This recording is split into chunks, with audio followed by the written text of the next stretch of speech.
Hai everyone, kali ini saya akan membahas alur cerita dari film The Roundup yang dirilis pada tahun 2022. Film ini berlatar pada tahun 2008, diketahui lebih 300 penjahat kabur ke Asia Tenggara dari data kepolisian untuk melakukan tindakan kriminal kepada turis yang kaya raya. Vietnam adalah salah satu tempat yang disinggahi beberapa penjahat dari Korea Selatan. Cerita dimulai seorang penjahat yang memiliki gangguan kejiwaan membuat kekacauan di tengah jalan, bahkan mengancam siapapun yang mencoba menangkapnya. Semua orang di sana, bahkan polisi setempat, ragu-ragu untuk menangkapnya karena takut akan membahayakan nyawa orang lain. Dan akhirnya muncullah detektif Ma Dong-suk. Dia adalah salah satu detektif bertubuh besar dan memiliki tamparan yang sangat brutal, yang membuat lawannya pingsan seketika. Detektif Ma Dong-suk dengan santainya berjalan melewati pintu belakang, namun ketahuan karena tubuhnya yang besar. Lalu dia kembali mendekati dan berhasil menangkapnya.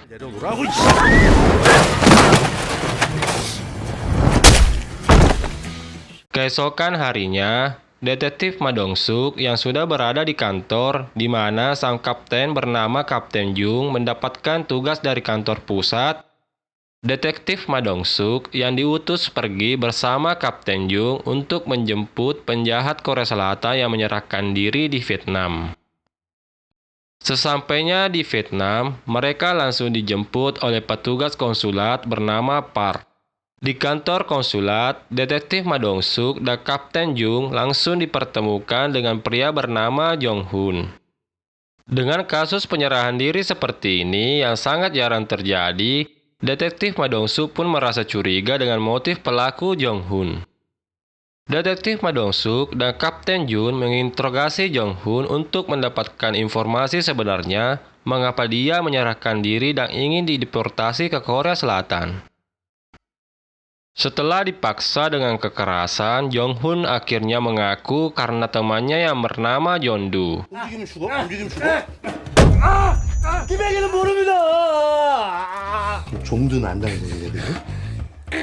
Detektif Ma Dong-suk dan Kapten Jung bergegas menemui Jongdu.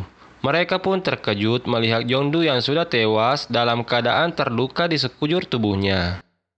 Mayat Jongdu dibawa ke kantor konsulat untuk diperiksa lebih lanjut. Detektif Ma Dong-suk langsung memberikan kabar kematian Jongdu kepada Jong Hun. Karena kejadian tersebut, Detektif Ma Dong-suk pun memaksa Jong Hun untuk memberitahukan semuanya. Siapa sebenarnya yang membunuh Jongdu dan mengapa Jong Hun menyerahkan diri. Jadi, beberapa hari yang lalu, seorang turis yang merupakan anak dari pengusaha kaya raya di Korea Selatan, dia datang ke Vietnam untuk berbisnis. Dia bernama Yonggi dan pria tersebut bernama Jong Hun. Jong Hun yang memiliki teman bisnis rental mobil yang ingin bertemu dengan Yonggi untuk mengajaknya bekerja sama. Dia bernama Kang Hae-sang dan ternyata dia bukan bos rental mobil tetapi penjahat yang ingin menculik Yonggi. Agar bisa meminta tebusan kepada ayah Yonggi karena ayahnya adalah pengusaha kaya raya di Korea Selatan. Setelah Yonggi dihajar, ternyata Kang Hae-sang berselisih dengan kelompok Jong Hun. Mereka pun bertengkar sehingga Yonggi melarikan diri.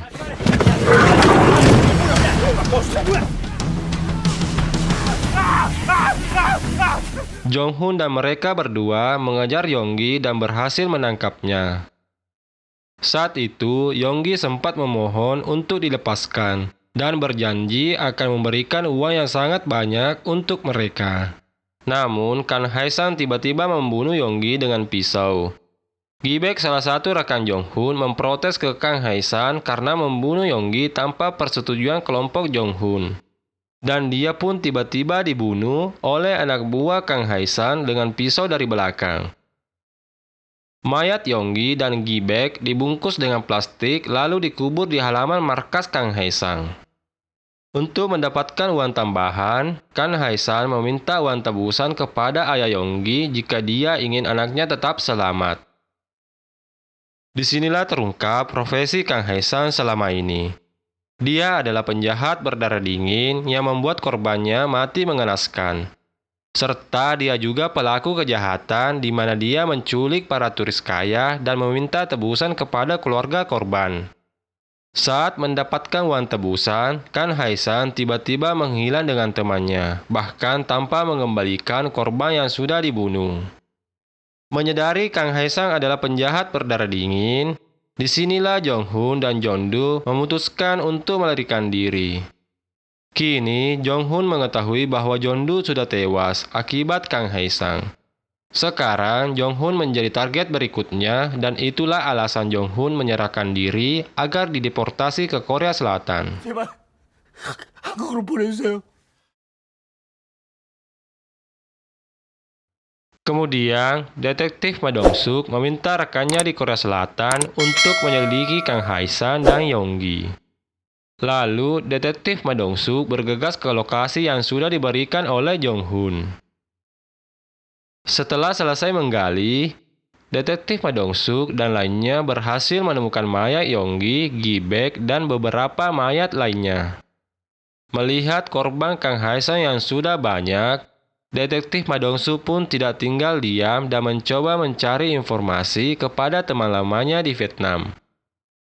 Dapat dilihat, Kapten Kepolisian Vietnam sebenarnya tidak setuju menyelidiki kasus tentang Kang Hae-san. Karena mereka sekarang berada di Vietnam bukan kewenangan polisi Korea Selatan untuk menyelidiki kasus di Vietnam.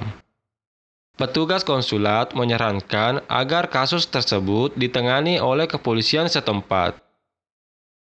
Setelah diusir, detektif Ma Dong-suk langsung pergi ke lokasi tempat judi ilegal. Karena menurut informasi yang ia dapatkan dari temannya yang berada di Vietnam, seseorang mengetahui keberadaan Kang Hae-san saat ini. Di tempat perjudian, detektif Ma Dong-suk melihat beberapa preman. Salah satu preman mencoba menghalanginya karena mengetahui bahwa mereka adalah polisi. Tanpa ragu-ragu, dia menghajar para preman yang mencoba menghalanginya. 내가 공안이요? Akhirnya, detektif Ma Dong-suk mendapatkan orang yang mereka cari dan mendapatkan lokasi di mana Kang Hae-san saat ini. 그래서 또 뭐야?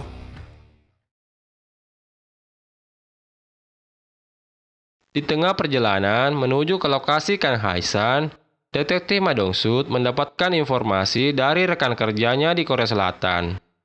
Dia mengatakan bahwa Yonggi adalah anak dari pengusaha kaya raya di Korea Selatan. Ayahnya bernama Chun Baek dan menurut laporan polisi, belum menerima laporan apapun dari keluarga Yonggi. Disinilah detektif Ma Dong-suk mulai curiga, kemungkinan besar Chun Baek mengirimkan para preman untuk membunuh Kang Hae-san agar dapat membalaskan kematian anaknya. Sesuai kecurigaan detektif Ma Dong-suk, beberapa preman sudah menunggu Kang Hae-san di tempat persembunyiannya. Meskipun hanya berdua, Kang Hae-san dapat membunuh semua preman bayaran tersebut.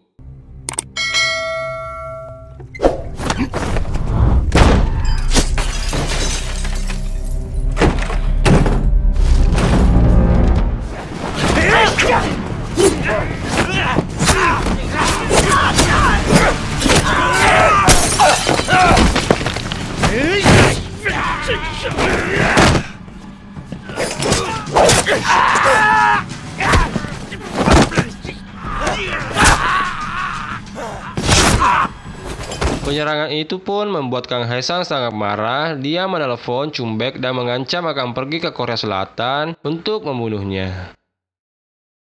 Setelah kejadian tersebut, detektif Ma Dong-suk dan Kapten Jun tiba di tempat persembunyian Kang Hae-san. Mereka pun kaget melihat begitu banyak preman bayaran yang sudah mati di dalam rumah Kang Hae-san. Tiba-tiba muncul Kang Hae-san dan rekannya, langsung menyerang Kapten Jung dan detektif Ma Dong-suk sampai berhasil melukai Kapten Jung. 네가 강혜상이냐? Kapten Jung memberikan tembakan peringatan untuk menyerah. Akan tetapi, Kang Hae-san tetap melawan. Walaupun tidak bisa mengalahkan detektif Ma Dong-suk, Kang Hae-san melarikan diri dan meninggalkan rekannya tetapi berhasil dilumpuhkan oleh detektif Ma Dong-suk.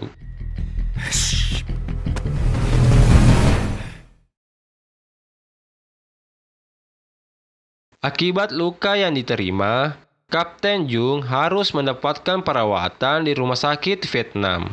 Lalu, detektif Ma Dong-suk menemui rekan Kang Hae-san untuk mencari informasi di mana keberadaannya sekarang. Sementara itu, di luar ruangan perawatan, beberapa polisi mendatangi Kapten Jung dan mengatakan bahwa Kapten Jung dan detektif Ma Dong-suk akan dideportasi ke Korea Selatan. Itu dilakukan karena mereka terlalu sering mencampuri kasus kejahatan bahkan bukan wewenang mereka. Mendengar berita tersebut, detektif Ma Dong-suk memberitahukan informasi kepada Kapten Jung bahwa Kang Hae-san menuju ke Korea Selatan. Informasi tersebut dia dapatkan dari rekan Kang Hae-san. Setelah sampai di Korea Selatan, Kapten Jung harus membuat laporan ke kantor pusat. Sementara itu, detektif Ma Dong-suk dan rekannya bernama Dong Gyun langsung menemui Jang Il-soo karena dia mengetahui banyak informasi tentang kapal ilegal yang kemungkinan ditumpangi oleh Kang Hae-san.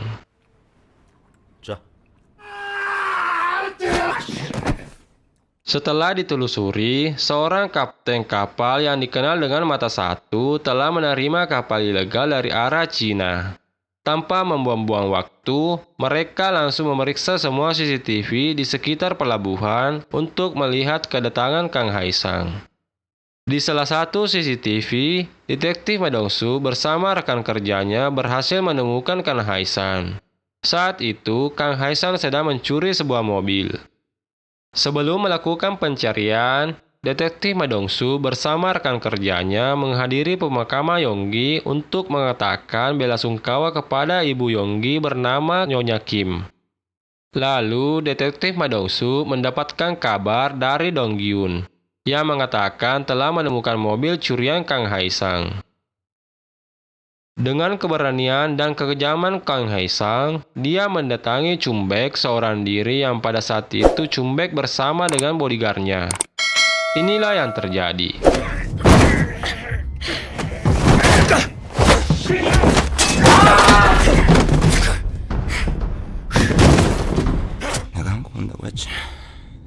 Di sisi lain, rekan Kang Hae-san menghajar preman yang akan diperintahkan oleh Chumbek untuk membunuh Kang Hae-san. Lalu kedua rekannya telah menunggu Kang Hae-san di parkiran. 오랜만이야. 돈 더 줘야 돼. Seorang polisi ditugaskan memeriksa CCTV telah melihat kejadian itu dan mengabarkannya kepada detektif Ma Dong-suk.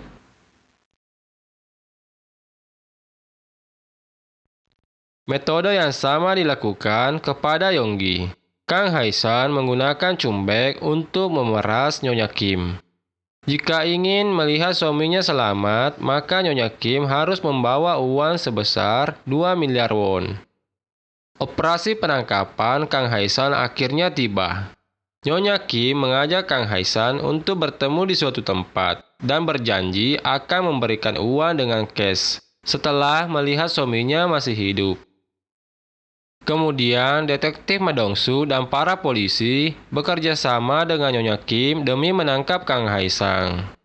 Karena Kang Hae-san sudah mengetahui identitas dan wajah para detektif polisi, maka detektif Ma Dong-chul memerintahkan Jang Il-soo untuk berpura-pura menjadi sopir Nyonya Kim. 내가 신호주면 바로 데리고 내. 돈은 어차피 니들이 쫓아다닐 건데. 우리 믿어?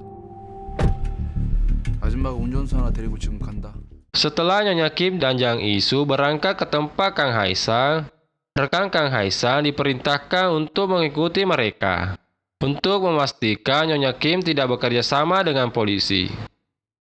Tanpa mereka sadari, pihak kepolisian memiliki rencana lain untuk mengikuti Nyonya Kim dan Jang Il-soo. Kemudian, Dong Gyun diperintahkan untuk datang ke lokasi pertemuan terlebih dahulu agar bisa menemukan Chumbek. Di lokasi pertemuan mereka, Dong Gyun berhasil menemukan Chum Baek di sebuah pabrik tua. Dia membawanya keluar dan tiba-tiba Kang Hae-san datang dari belakang lalu menusuknya. Karena merasa panik, Kang Hae-san segera kabur dari tempat tersebut. Beberapa saat kemudian, para polisi sudah tiba di lokasi kejadian yang menemukan Dong Gyun dan Chum Baek. Lalu para polisi langsung membawa mereka semua. Kang Hae-san yang saat itu sangat panik meminta rekannya segera kabur. Namun mereka berpikir kalau Kang Hae-san hanya ingin mendapatkan semua uangnya. Setelah mendapatkan informasi tentang Chum Baek berhasil ditemukan dari Kapten Jung, Detektif Ma Dong-soo memerintahkan kepada Jang Isu untuk terus mengemudikan mobilnya. 이제부터 나만 믿으시오. 형사 아니지? Mereka berdua yang sudah tidak sabar ingin mendapatkan uangnya, mereka terus mengikuti Nyonya Kim sampai di parkiran mall. 저기! 저리로 들어가! 여기 백화점 안으로 들어갔어요. 백화점?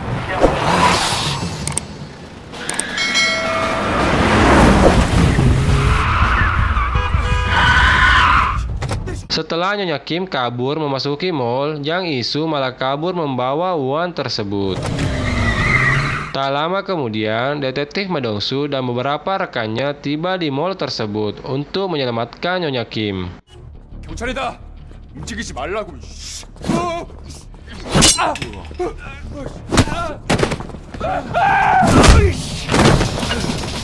Salah satu rekan Kang Hae-san ditangkap di parkiran dan satunya lagi masih mengejar Nyonya Kim di dalam mall. Dan alhasil pun Nyonya Kim berhasil ditangkap. Detektif Ma Dong-soo pun datang dan langsung menghajarnya. Dengan sekali pukul, dia langsung tidak sadarkan diri.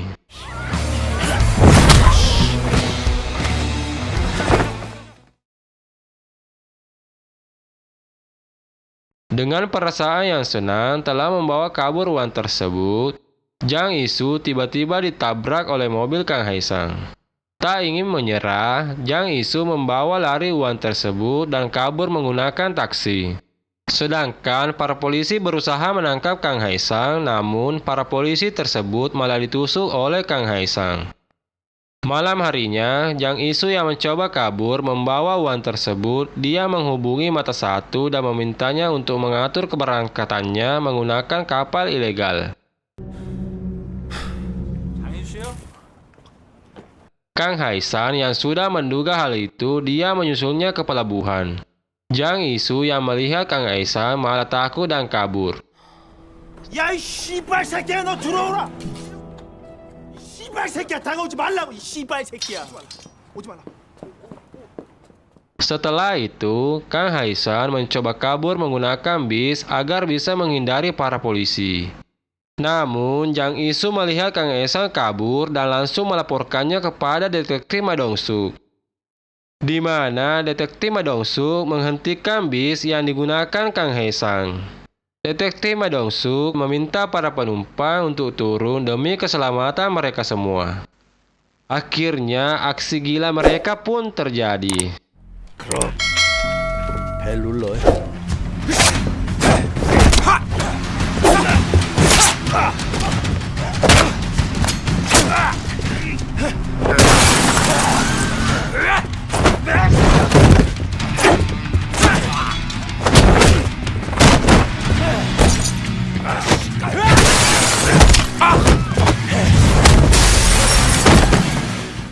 Alhasil, Detektif Ma Dong-soo berhasil menangkap Kang Hae-san. Berkat kerja keras para polisi menyelesaikan kasus pembunuhan berantai, Kapten Jung merayakan keberhasilan mereka dengan mentraktir para anggotanya. Dan film pun berakhir.